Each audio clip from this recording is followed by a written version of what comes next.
1 কোটি টাকা দামের হিরে একবার অন্ধকারে হারিয়ে গিয়েছিল। কোটি টাকার হিরে খুঁজতে 1 টাকা দামের একটা ছোট্ট মোমবাতি জ্বালাতে হলো। এখন আপনারাই বুঝুন তো, মাত্র 1 টাকা দামের একটা ছোট্ট মোমবাতি ছিল সেটা। ওই সময় যদি ওই তুচ্ছ মোমবাতিটা না থাকতো, তাহলে হিরেটাকে কি আর খুঁজে পাওয়া যেত?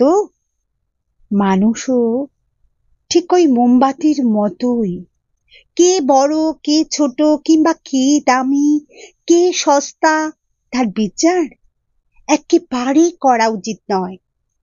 যে সঠিক সময়ে সঠিক কাজটা করে দিতে পারে, সেই মনে করবেন আপনার কাছে মহান। উঁচু নিচুর কোনো প্রশ্নেই তখন সবার সামনে আসে না। কলমে সুমন বিশ্বাস, কণ্ঠে আমি দীপ্রিয়া, পাপিয়া নদী সাহা। সবাইকে নমস্কার, অনেক ভালোবাসা ও শুভকামনা রইল।